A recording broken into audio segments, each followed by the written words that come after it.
byo mu Burundi twita CFCB no kwizina ryanje diniteka ntangere kuyukeza isabukuru Ihayanishwa byakorewe mu Burundi bwacu ndagita made in Burundi yuguruwe icese kuri munsi Mumbire rero nifatanye mwebwe mwese gushimire nyine cyubahiro icegera ca kabiri cy'umukuru w'igihugu we yashoboye gushika ngaha kugira ngo adutere intege mu kugura icese iri higanwa nyine cyubahiro murakoze cyane kwa mwashitse ngaha nyine cyubahiro cegera ca kabiri cy'umukuru w'igihugu namwe mwese bashitsi bahire Ihayanishwa ibihingurirwa ngaha mu Burundi bifise intumbero nyamukuru yo kumenyekanisha ibikorerwa mu Burundi umugambi wo guteza imbere no guha agaciro ibikorerwa mu gihugu cacu bigatuma kandi tutama twirukira ibiva hanze narya tuzi neza ko bijya biva hanze byama bigurwa amahera kandi twama dufise hagufi noneho bavuga bati amazi masabano ntamara inyota abarundi bose bo kwijukira kugura ibikorerwa ngaha mu Burundi boba berekanye cyane rwose ko bakunda igihugu cyabibarutse noneho ukunda igihugu ukunda n'ibikorerwamo n'ibirimwo byose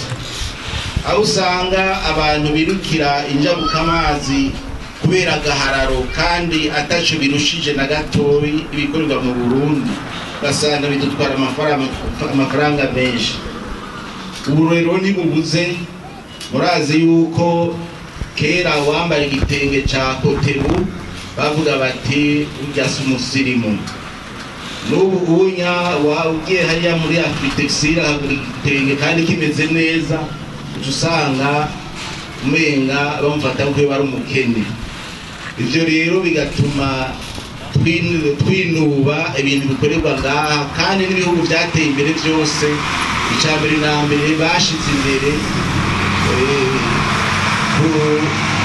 gusuma no gufungura no kwambara ibintu byose bikorerwa mu gihugu turasaba mbere ko leta yoshiraho amategeko atomoye yo gushikira ibikorerwa mu Burundi kandi haze haraba n'inyigisho yo gukundisha ibikorerwa mu Burundi ugushira imbere ibikorerwa mu Burundi vyotuma mbere n'akazi kaba kenshi nabwa bukene bamwe tutuvuga bugabanutse nyine cyubahiro cegera ca kabiri umukuru w'igihugu kuva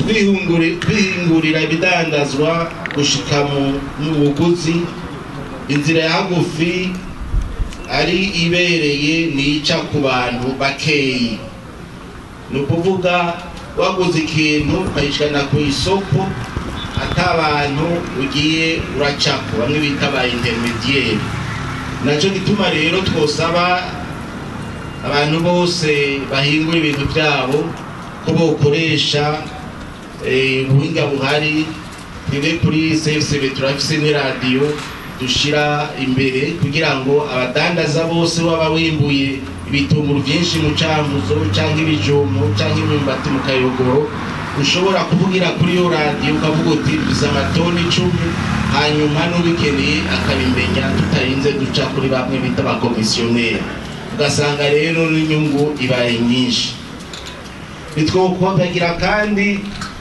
yuko kugira ngo ibintu twimbura canke duhingura bigira agaciro keza nuko ca kigo BBN kiraba neza yuko ibyo twimbuye canke ibyo twahinguye bikwije amategeko gukora neza ku buryo abantu bose bakoze ibintu bakitura ico kigo kikabaha mbere ni parati yemeza ngaha mu Burundi no hanze yuko ibyakorewe ngaha mu Burundi bihuje amategeko kandi byabifungurwa ari byiza gufungurwa kugira ngo tubijanye muri Tanzania canke mu Bugande mbere ni Buraya ntibaze baravyinura. Muheraheza rero nagomba nongere nshimire icegera ca kabiri c'umukuru w'igihugu we yama afata mu nda abagwizatunga aho bari bose mu kubashigikira, hanyuma n'ikimenyamenya nuko ugira kabiri aza kugurura irihanishwa made in Burundi, ukuvuga ibikorerwa ngaho mu Burundi. Murakoze cyane mwese. Wahimba utade kubona turose aka karyo ko kwifatanya namwe kuri kino kibuga ca Tape mu bikorwa byo kunguricese ihanishagurishwa ridasanzwe ryataziwe ryahindura Burundi mwaka wa 2018 bibaye ku nshuro ya kabiri aha iwacu mu Burundi. Turiboneye ko mwagitabye muri rushimishije kandi muri kumuratera intambwe nini mu guhindura ibicuruzwa bitandukanye, cyane cyane abakora mu gisata cyo guhingura no gucibura neza umwimbu w'ifungurwa. Turabashimiye cyane kuko mwongeye kutwereka ko muragushinga n'iterambere ry'igihugu cyacu Burundi. Aha rero natwe twaje kubagaragariza ubugira kandi ko leta ishigikiye cyane ibikorwa byanyu kuko muri mw'iterambere ry'ingo n'imiryango myinshi y'abarundi n'abanyamahanga bakora amahinguro yanyu b'iterambere ry'igihugu muri rusange. Batume bahire bagwizatunga. Burundi buratekanye, buri mu mahoro, mwese ibyo bikomeza. Ibyo navyo bizanye umwimbu w'utwigoro tudasanzwe twakozwe n'inzego zitandukanye z'igihugu zikurikiranira hafi ibya politiki n'imigenderanire. Ni intsinzi rero ihambaye y'igihugu, ikaba ikeneye gushigikirwa n'ibikorwa byiza by'ubutunzi n'ibi kuri kumurerekana kugira ngo ishusho y'igihugu cyacu igume yishirizaho kuba nziza uko nako kwikukira nyabo. Ayo mahoro rero ni ngombwa ko tuyakabisha ibikorwa biteza imbere ubutunzi bw'igihugu. Mu ntumbero yo gushigikira abagwizatunga mu byo mukora, leta yariyemeje kwama itunganya bene aya mahayanishagurishwa uko umwaka utashe, abantu mu gihugu mu karere tubayemo cyangwa mu makungu, kugira ngo mwebwe mukora muri icyo gisata muze murabona bishasha, mwungurane ubumenyi, mwongere mubone amasoko mashasha, na cyane cyane mushobore kuja mu mahiganwa mpuzamakungu. Twibutse ko iki gikorwa gitunganywa n'ubushikiranganji bujejwe ubudandaji, iciyumviro ca mbere cazananye iwacu mu biro by'ikigega cya cy'igihugu, dufatikanije n'abahanuzi dukorana ku munsi ku munsi, ano twebwe bwa mbere akazina made in Burundi. Dusaba ko ubushikiranganji bujejwe ubudandaji bushamuriye umugambi none wabigira kabiri kandi babikora neza. Ndabasaba muhamera amashyi menshi cyane.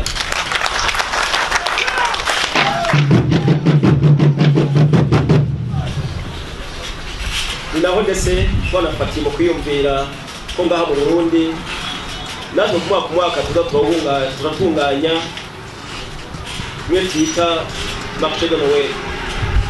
Nabyo nyine bahoze gutunganya neza mu bushikiranganji ubudandaji, twizera ko n'uyu mwaka bazobitunganya neza twashika mu kwezi kwa Kigarama.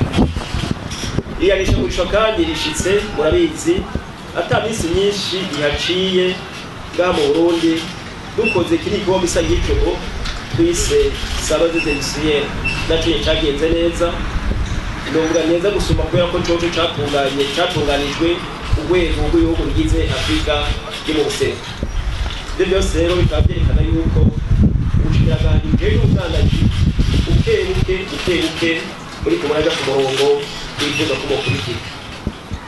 Dufatiye ku civugo nyamukuru c'uno mwaka muri ihanishagurishwa tugure ibyahingwa mu Burundi bubake igihugu cacu twogenda tudahimirije abarundi n'abo muri iki gihugu duhereye kuri mwebwe nyene muri ngaha guhingura ibidandazwa ni kimwe kubikunda no kwijukira kubikoresha no kubifungura n'ikindi turatera akamo abarundi bakirangwa n'ayandi yo gusuzugura ibidandazwa bihingurwe ngaha bibaza ko ibivuye hakurya y'amazi ariko byiza kurusha dutange akarorero mu gukunda iby'iwacu no kubiha agaciro kuko ari kimwe mu byerekana urugero rwo gukunda igihugu tuba tugezeho.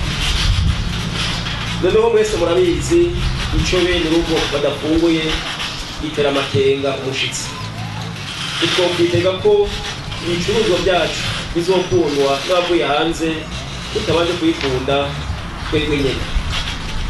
Batumire bahire bagwizatunga mwitavye bino birori ugusozera twageze guteza ubushikiranganje bw'ubudandaji amahinguriro n'ingenzi abawufashe mu mugongo bose ibitunganywa by'ihagishagurishwa byahingwa mu Burundi tutibagiye namwe mwese mwabyitabye cyane cyane mwebwe yamenyesha amakuru ubona ko ikorwa mwacitanye gusumba uko mwacitanye mu mapolisi. Tutifuza ko umwaka uza ubushikiranganje bujejwe ubudandaji dufatikanije n'abakorana mu gutegura iyandikagurishwa ahubwo mbere mwotanga ubushimwe ku mashyirahamwe ya mbere ku mahingo ya mbere azoba yerekanye ibyakorewe ngaha mu Burundi gusumba ayandi. Twagiye ko tubasaba no gushyira mu buryo bufatira ko abazoba bakoresheje 100% ibyavuye ngaha mu Burundi kuko turashobora guhingura mu Burundi ibintu byiza ariko bakoresheje ibyavuye mu mahanga. Iyo uhinguye mu Burundi ibintu byiza bakoresheje ibyavuye mu Burundi gusa urumva yuko uba ukoze neza kabicaye gatatu.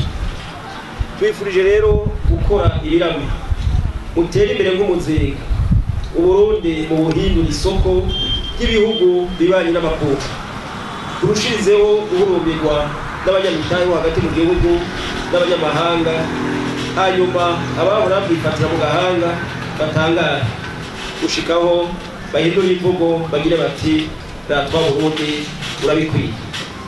Natwe muri leta ntacyo tazokora mu kuguma tworohereza kugira ngo ibikorwa byayo bigume bigenda neza kurusha no kuri ayo majambo yo kubakeza tumenyesheje ko ihanishagurishwa ibyahinguriwe i Burundi mwaka w'2018 yuguruwe Chess.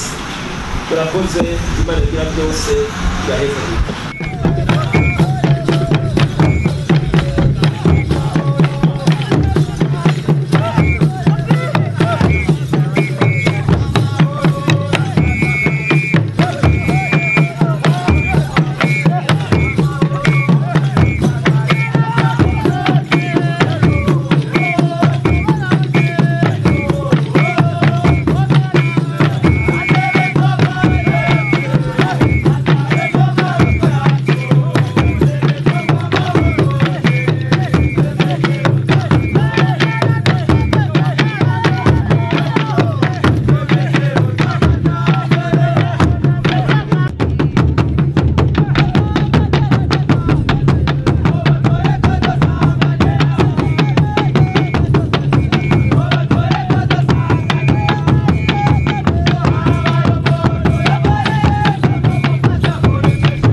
kiba kizana amavuta yitwa huile essentielle akoreshwa muri parfumerie muri cosmétique. Ibi rero nkuko mubibona kubera kiringwa mu Burundi ngwa mu Burundi turafise certification commerce équitable kubera kigaruka kigateza imbere wakirimwe. Hanyuma cyo giterwa kirimwa mu ntara c'ibitoke kikarima munsi y'ibitoke munsi y'ibigazi. No munsi rero secteur de fabrique aba ikorana n'abantu bari 10,000 niyo ntara. Tukaba dufise rero umugambi wo kwitwiza mu zindi ntara zo mu karere ka Makamigwa na Rimbo. imigwa kubera iyi ni plante de sous bois irakunda ombrage rero nico gituma ntishobora kuja hejuru cyane kubera akanye mugabo imigwa kubera rya convergence ya imbona mugamba kirakunda cyane mugeze kuri kantinga na mutu uno munsi twexpose 2 tonnes d'huile essentielle chaque année. si c'est pas un secret litiro rimwe nangahe litiro rimwe no munsi rigeze kuri $50 mugabo kubera ino certification d'office twebwe cyo duhemberwa $2.5 par litre kubera kirimwa n'abanyagihugu kigashoka donc kirimwa n'abanyagihugu kigashoka mu mahanga giciye muri izindi wacu no kuvuga gifite impact kwa kirimo donc c'est pas une société irima yonyine hamishore ikoresha ariko abarundi bene wacu bariko barakamenyereye rwose ahubwo bahora bakatubaza ntitwari bwakabaye mu barakazanye mukarabonetse yego reka tubaye tuzinduwe kubahagarara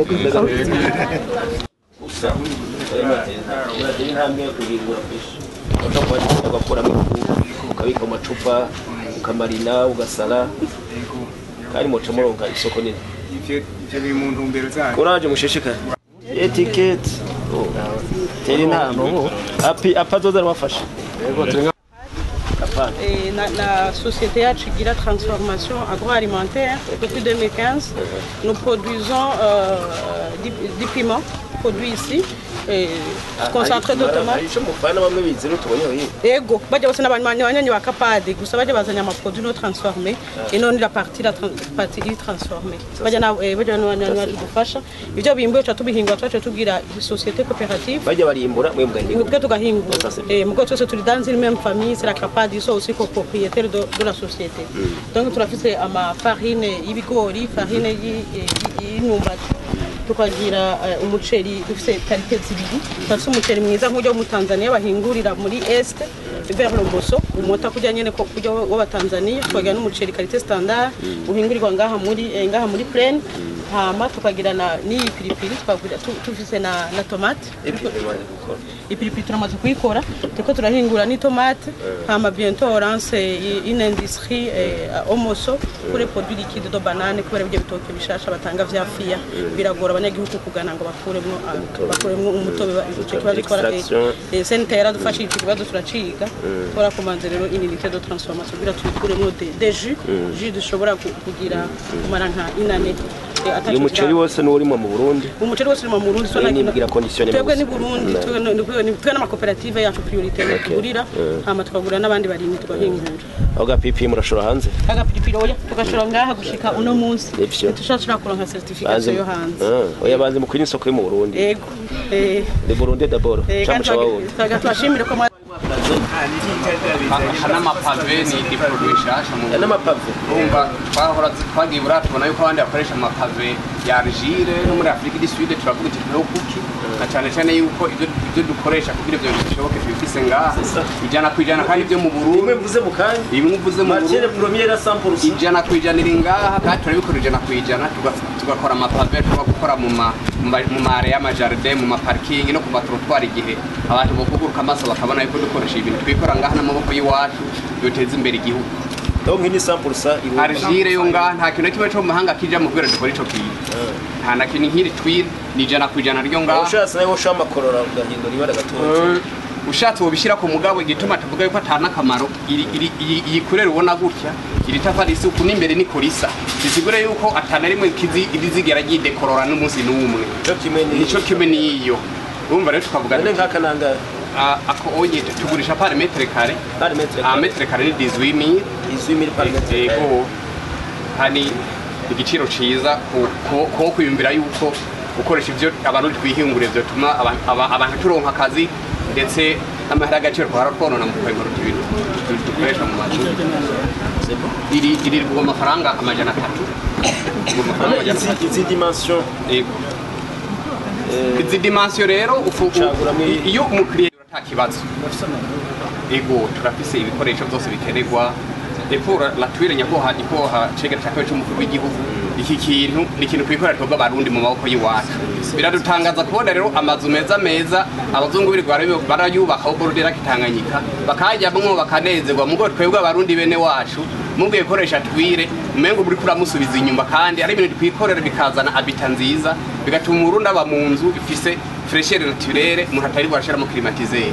Fete ni méthode de démonstration ngamu gisagara ca Bujumbura ziriho obordera Tanganyika yakubaho ngaho inzu ni nyinshi mugabo abarundi bene wacu gufasha muri publicité mego ni gusubira inyuma ikirinya ko hategera cyakaje mukuru w'igihugu nuko twagize kameme innovation ifuru mubona ngaha tukoresha kugira tuteke ibi byose ni furu ecologique ni furu idakoresha igiti na kimwe byumvikana yuko mukubariza ibidukikije twafashe ya mbere ni furu konti nta na rimwe barigira abantu makugira bambwire yuko kugashimwa na wanda gakwiye ni furu comment on a ce gagné ah ok on a ce qu'a fait c'est un projet de la coopération suisse il y a appui à les producteurs nous sommes représentants appui mu biki tuba appui technique mu kumenya appui technique kubaka aya mafu no gukoresha ibi byose nta giti na kimwe twatwicira nta giti na kimwe twigeze twicira mu Burundi dukoresha baredeshe agricole zonyene kandi ni furi ikora amasaha agricole ko les barres de riz les parches de café nabijya bibazo parches de café ego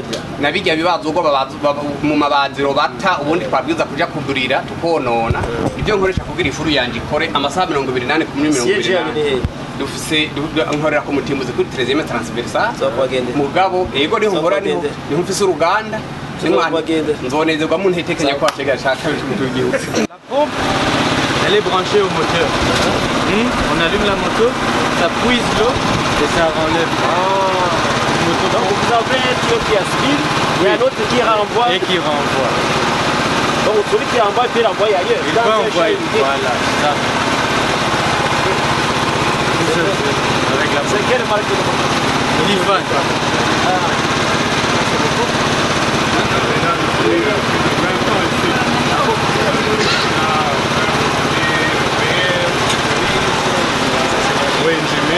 Et ça coûte combien? La moto, 4 millions. Moto, 4 millions? Oui, oui. Et les accessoires? Je donne cadeau. Ah bon? Oui, oui. Vous donnez cadeau? Mais c'est pas. Donc les tuyaux, tu peux les allonger comme tu veux. Le maximum pour puiser l'eau, c'est 5 mètres. Et le maximum pour éjecter l'eau, c'est 10 mètres. Et après, ça peut éjecter dans une distance d'encore 10 à 15 mètres. Donc il faut que la moto se trouve à au moins 5 mètres par rapport à la source. Et tu renvoies à 10 mètres. À 10, 15, même, voire même 25 mètres maximum. Qual è il senso? Qual è il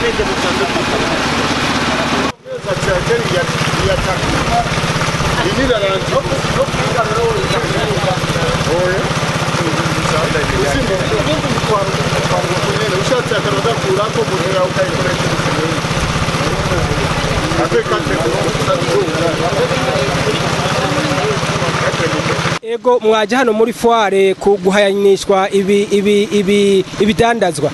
Iyi pikipiki tone umenga iravomera bimeze gute? Iyi pikipiki ni ubwoko bwa Rifan. Ni pikipiki dasanzwe ushobora kuyikoresha mu bindi bintu inyuma yo kuyigenderako. Ushobora kuyigenderako kandi ukayikoresha n'akandi kazi ko mu mirima. Irashobora kuvomera kandi kuvomera amazi menshi ngira hajya murayabona.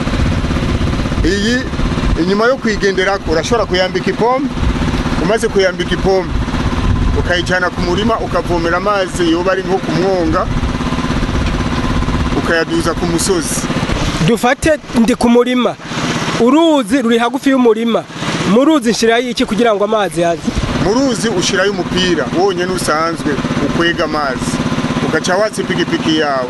Amazi n'imiburiburi amazi yoba ari nko ku metero 5.